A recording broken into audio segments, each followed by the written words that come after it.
Funding for this edition of Think Tank with Steve Adubato has been provided by Kane University, where cougars climb higher, New Jersey Sharing Network, Wells Fargo, Veolia, resourcing the world, Horizon Blue Cross Blue Shield of New Jersey, here when you need us most, the New Jersey Education Association, PSEG Foundation, RWJ Barnabas Health. Let's be healthy together.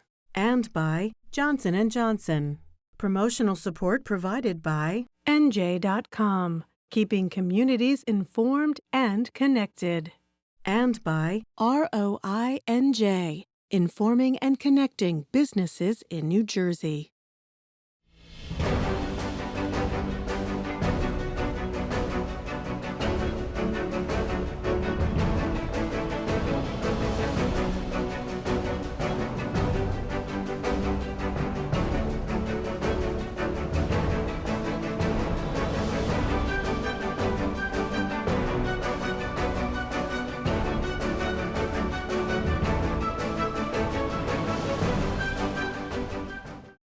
Hi, everyone. Steve Adubato, and we are honored to kick off the program with the Honorable United States Congresswoman Bonnie Watson Coleman, who represents the 12th Congressional District in New Jersey. Congresswoman, thanks so much for being with us again.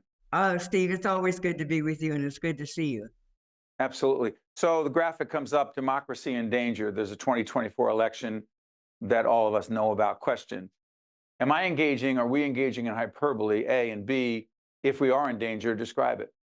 So let me just tell you that I had a member of my church come up and sit next to me one day and say, "May I ask you a question?" I said, "Sure."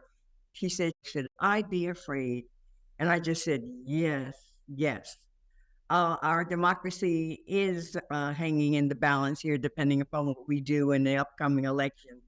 When we hear that a potential candidate and possible president of the United States of America talks about coalescing power, all the power under their office, talks about using the independent Department of Justice to get retribution for things that he didn't like or cases that were against him, for saying that, yeah, I do want to be a dictator, if only for a day, so that I can build a wall and drill. And he's talking about things that aren't helpful to our country and don't give us the economic prosperity and the safety and security that we need. And so I believe him when he says that he would try to do all of these things. I believe him when he talks about the kind of people that he would bring into his cabinet, even if he had to do it in an acting capacity because he couldn't get something through the Senate. I believe that there would be the Stephen Millers of the world that don't care about our democracy, don't care about the diversity of this country, do not care about everyday working families.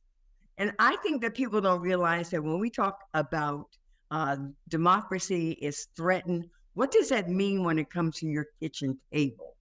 So you talk about, Donald Trump and Trumpism and even what's happening in my house in Congress from the Republican side. And they're talking about taking away safety net things, for changing them in such a way they're no longer helpful. Such as? SNAP, Social Security. Right. Yeah. Social Security, Medicare, Medicaid, prescription drugs, the cost for those, negotiating directly with companies to ensure that we lower the cost of healthcare and prescriptions. It's a litany of issues, changing the way our schools teach our children, eliminating this whole notion of diversity and equity and inclusion on every level, clearly pointing to there ought to be a one America, and that one America ought to be white and principally ruled by white males. But Congresswoman, while you make the case and people can decide for themselves how they feel about it, here's the thing that I feel we need to put on the table. Do you believe that part of the reason that our representative democracy is in danger is because also the Democrats are about to potentially likely put up a candidate in the President Joe Biden who will be 86 on the back end of his second term, and a disproportionately high number of younger people, younger African American citizens, are not drawn to the president. And we don't engage in political prognostication or polls. But I will say this, is the question has to be asked, what are the Democrats doing to contribute to strengthening our representative democracy if Donald Trump is ahead in so many polls against the sitting United States president, who many question his cognitive abilities, not just now, but in a potential second term? I know it's a loaded question, Congressman, but please take it on. Well, first of all, Donald Trump is only 2 or 3 years younger than Joe Biden. Number two, Joe Biden said he wouldn't be running if Donald Trump wasn't running. So we know that he's got enough good sense about him to offer his candidacy one more time to protect our democracy. Number three is, irrespective of Joe Biden's age, look at the things that he's accomplished. Look at what he's done to getting us through the pandemic. Look at what he's done in reducing access to the high cost of insulin. Look at what he's done with CHIPS and PACT and the infrastructure bills that we couldn't get through under younger Republican and Democratic presidents. Look what he did with the Recession Reduction Act. Yeah. Every one of those things he did, Steve, make life better and more protective for everyday working families. So, well, Congresswoman, a second term? I'm sorry for interrupting. A second term? Look, here's the question. You make the case about specific accomplishments. They speak for themselves. But what do you say to millions of Americans, in fact, more independents, a majority of Democrats, and obviously the overwhelming number of Republicans question the president's cognitive abilities in the second term, not just now, but moving forward. So talk to those. How do you project that? What has he done in his administration that suggests to anybody who's really looking at his accomplishments and what they mean to you in sheltering you and feeding you and protecting you and educating you, that suggests that this man has any impairment of his cognitive abilities? Why do you think people think that? Now, he may stumble over words because he has a speech impediment, but he doesn't stumble over concepts. He doesn't stumble over what he thinks is the righteous things to do for this nation.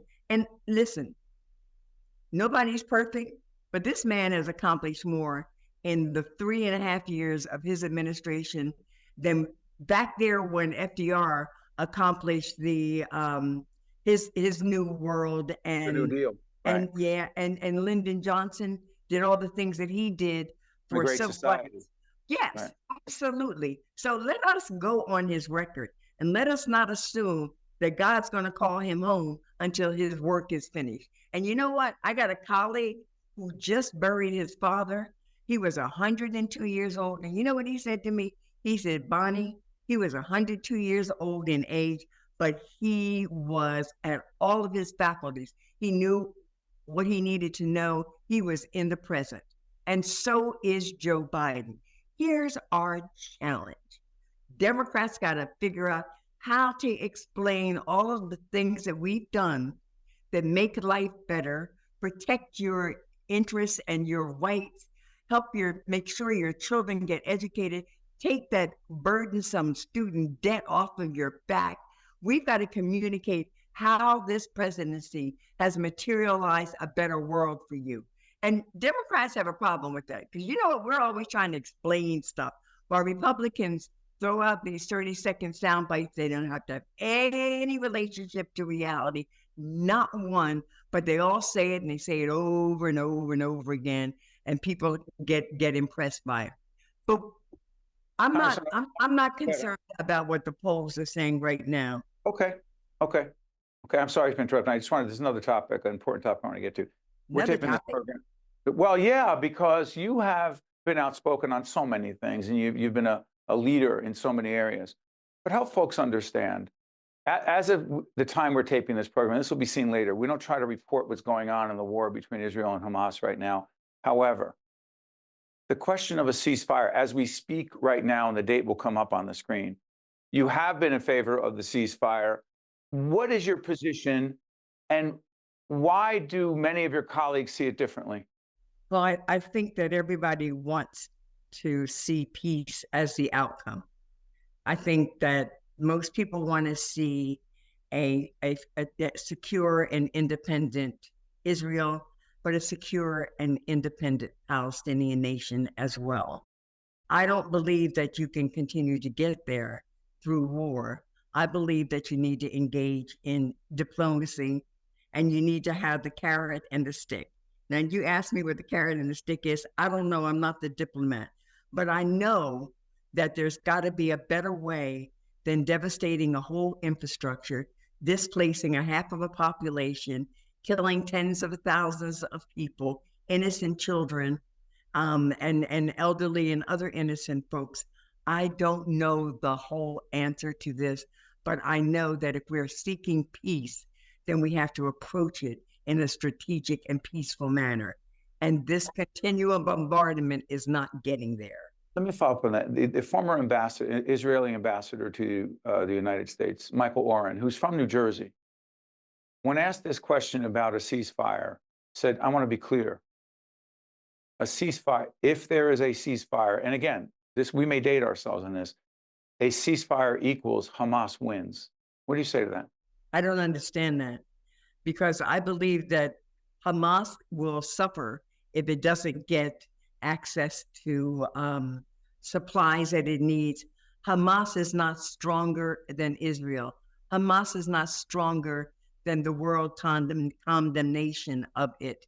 Hamas, at the end of the day, can be neutralized if we provide the kind of diplomacy and support to the innocent people in Palestine who are being held hostage by Hamas as well. Do you have any, is it difficult at all for you, Congresswoman, to call Hamas a terrorist organization? Oh, absolutely not. Hamas is a terrorist organization. And what it did on October 7th in Israel was unthinkable. It just challenged every sensibility that one has in terms of decency. It was disgusting. It was horrific. And it was something that never should have happened. And had Israel been paying better attention, perhaps it wouldn't have happened on that scale.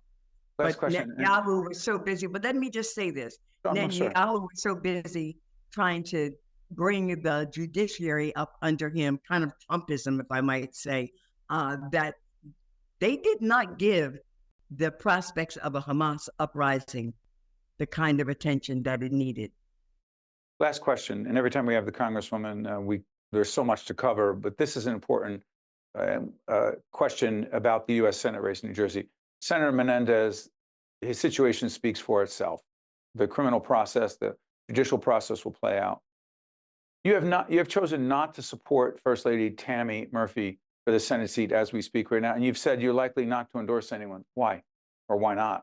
Well, let me tell you, I have tremendous respect for Tammy. I think she's bright and would be a good senator. It's not that I'm not endorsing her. I'm not endorsing anyone.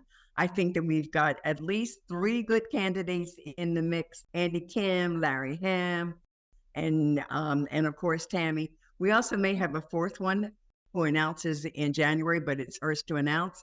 And I think that this is a family dispute that they need to work out, and I just need to stand there on the sidelines, wait for the candidate to be determined, because every one of them is brilliant and ready. And so whoever emerges as the candidate has my 100% support. So this is not about not endorsing Tammy, who I absolutely adore. This is about my thinking that my responsibility is to remain neutral and let everyone get their message out. As the Congresswoman mentions the family fight, she means Democrats. Not any yeah. I know, I understand, Congresswoman. The Honorable Congresswoman Bonnie Watson Coleman from the 12th Congressional District. Congresswoman, you honor us every time you join us. Thank you so much. Good to see you. Thank you for having me. Absolutely. Stay with us. We'll be right back. To see more Think Tank with Steve Adubato programs and to listen to Think Tank with Steve Adubato, the podcast, visit us online at steveadubato.org. If you would like to express an opinion, Email us at info@caucusnj.org. Find us on Facebook at facebook.com/Steve Adubato, PhD, and follow us on X at Steve Adubato.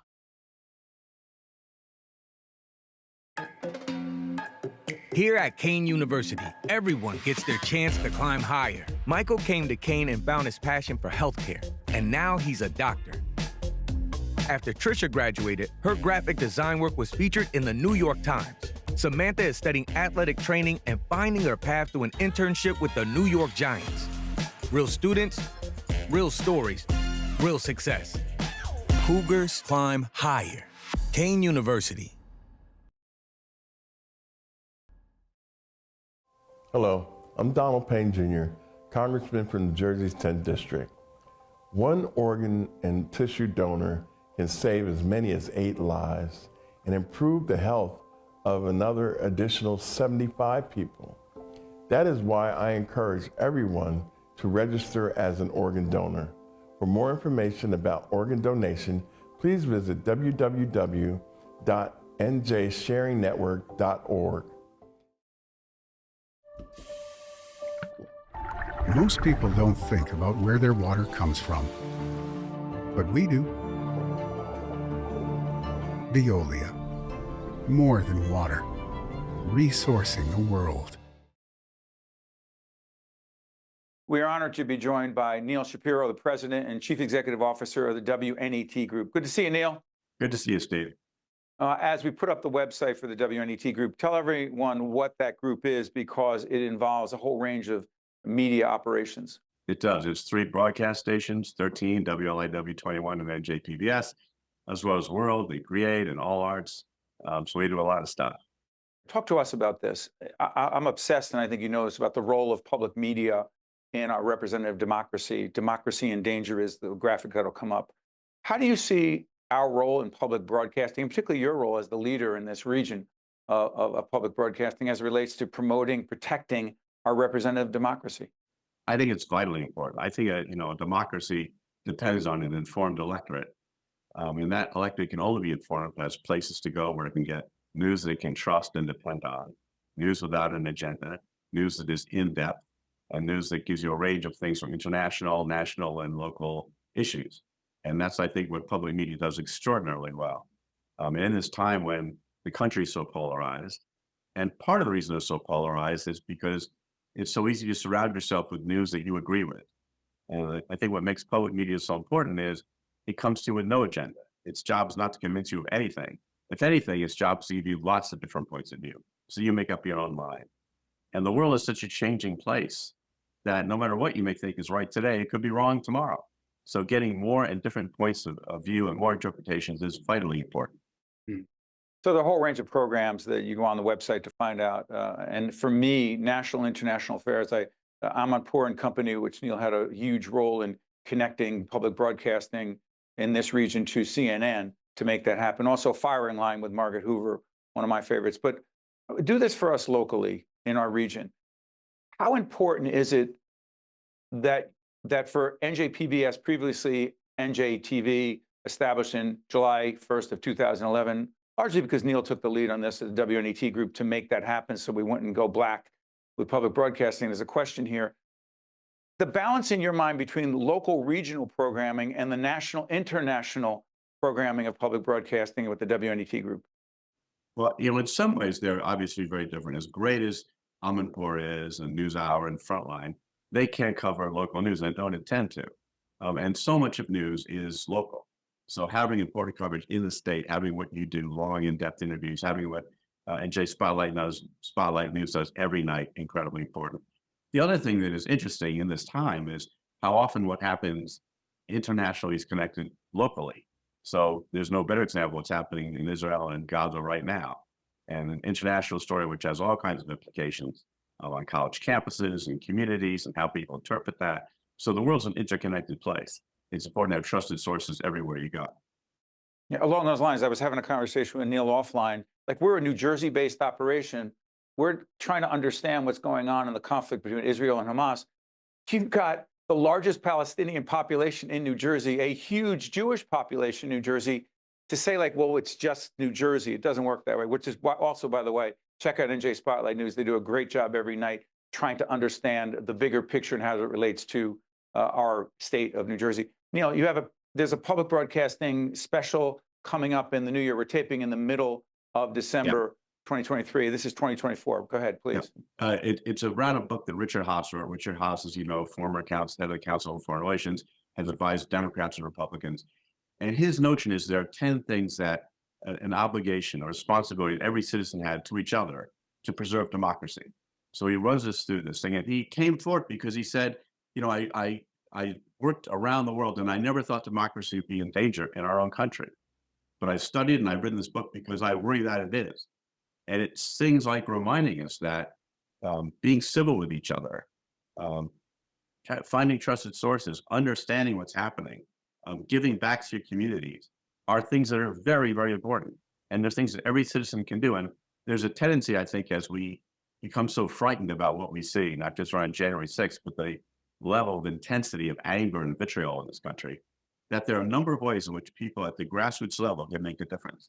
And if you think about it, something like Mothers Against Drunk Driving, that was one woman who was upset about the tragic death of her daughter and changed the country, right? There are ways in which individuals at a grassroots level can make great progress.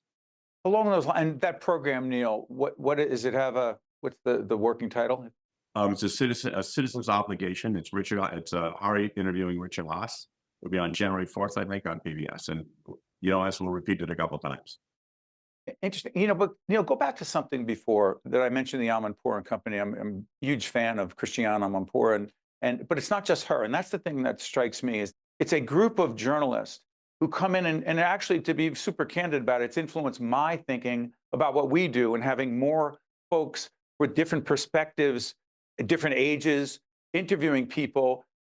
That's Amanpour and Company. That's right. And you Talk say about that. It's exactly right. There are three other great journalists at different, all smart, all accomplished, but at different points in their lives. Walter Isaacson, brilliant biographer, Renaissance man who's both an author and a journalist. Michelle Martin from NPR, and of course our own Hari Srinivasan. And the three of them always do at least one interview in the show, and Christiane does the others. And by melding what Christiane brings and what CNN brings, frankly, a huge arsenal of international coverage, combined with what we can do here, I think makes a tremendous program. Along those lines, Neal, do you see there's a partnership between the WNET group and CNN? Do you see those kinds of partnerships and collaborations between public broadcasting and other entities outside of the universe of PBS coming together to produce programming that would be much harder to produce on our own? Absolutely. I think Amanpour and Company is a better show for both CNN and for us because we're all involved. And I think we're going to keep trying to find different partners and ways to bring news and information to people. But the one thing which is common about it, Steve, and you know this well, is we rely on our viewers to help make it happen, right? We're not a place, we don't have commercials. It is why we come to points and say, please support nonprofit journalism because it's so important. And it does survive because our viewers support it. So Neal, I'm glad you mentioned money, which helps. Where people go, do you love your work? And I say, I love interviewing people. Don't love raising money. And Neal doesn't either, but it's his job. It's our job, any of us involved. Here's the question. If you were to go all the way back, and it's probably an unfair question, Neal, about July 2011, the creation of NJTV, which turned into NJPBS. Again, check out NJ Spotlight News every night. You made a decision together with others, but you stepped in and said, we're going to do this. Do you ever realize the impact it would have in terms of the economics of running a station in New Jersey that's largely funded privately? It was a bigger challenge than I thought. It is a big challenge. Part of that is, though, what I always thought was vitally important, that New Jersey not be the only state that didn't have its own public television. Explain to folks what that really, like, there'd be nothing, Neal. There'd be nothing, right? And I think people who live in New Jersey know that you sort of get dwarfed by what happens in New York and Philadelphia, and that those are covered by often big commercial stations who come and go. And there's so much important in the state that needs its own separate station that can do things that are important to New Jersey, not just news, but arts and culture. And all of that needs to be preserved. And that's what public media does. So I thought it was very, very important. And I'm grateful that so many people did step up and help us. But as Steve said, it is hard work and demanding and requires resources. And in fact, we want to do more, not less. We want to reach people in all different platforms, not just on TV, but digitally in every way we can. And as there are more challenges across the state, we want to be there to help you deal with those. Stay on the digital point, Neal. You've been talking about this for years with us. You don't separate broadcast from digital and other platforms to distribute our content. How much has that changed your view of being the CEO and the leader of the WNET group, and how you view programming and where it goes and who sees it and how we see it, not to mention how you raise money for it? Go ahead. Well, the big change is content is content. And we didn't used to think about that. Nobody did. In the early days of media, digital was an afterthought. They put things on the web and thought nobody would see it. Now what we know is there are giant audiences and often different audiences. And the way in which some people consume television because they like the linear experience of sitting down and watching it, often watching it live, is one audience. There's another audience which wants to find things and find it when they want to see it. And there's an audience which wants to find segments. And sometimes they overlap and sometimes they don't. And the important thing is we want to reach all those audiences and help them in every platform we have. So it's important to view it as a continuum of content over many different platforms. 30 seconds left. Neal, why is what you do and what public broadcasting is all about, why is it so personal for you? You know, because when I was a young boy, I remember ducking into the school library to watch the Watergate hearings. And I thought, wow, democracy is on the line. It was really a plan by somebody to subvert the Constitution. And then were it not for some reporters in the Washington Post, the world would be a different place. Well, now let's look at what happened in where we live right now, an assault on the Capitol. Democracy is still in danger, and we still need journalists, and we still need an informed electorate, and public media has a vital role to play. I'm honored I can be a part of it, but I so want people to realize how important this is. As Richard Haas says, there's no guarantee that our democracy will continue. It's up to all of us to keep it strong, and that means vital media is a part of that. Neal Shapiro, the President and Chief Executive Officer of the WNET Group. Thank you, Neal. Steve, always a pleasure. You got it. Folks, I'm Steve Adubato. That's Neal Shapiro, and we'll see you next time. Think Tank with Steve Adubato has been a production of the Caucus Educational Corporation. Funding has been provided by Kean University, New Jersey Sharing Network, Wells Fargo, Veolia, Horizon Blue Cross Blue Shield of New Jersey, the New Jersey Education Association, PSEG Foundation, RWJ Barnabas Health, and by Johnson & Johnson. Promotional support provided by NJ.com and by ROINJ. To see more Think Tank with Steve Adubato programs and to listen to Think Tank with Steve Adubato the podcast, visit us online at steveadubato.org. If you would like to express an opinion, email us at info@caucusnj.org. Find us on Facebook at facebook.com/Steve Adubato PhD and follow us on X at Steve Adubato.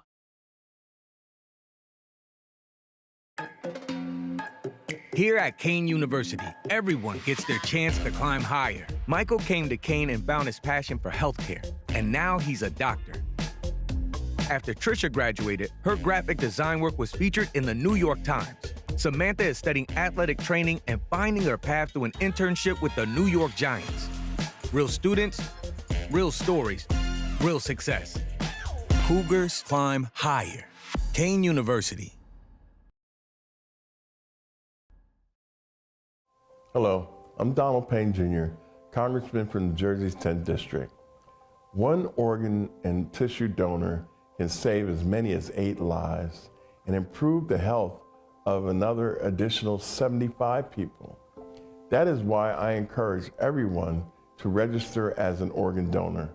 For more information about organ donation, please visit www.njsharingnetwork.org.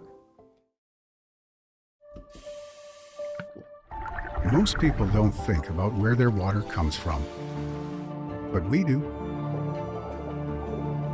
Veolia, more than water, resourcing the world.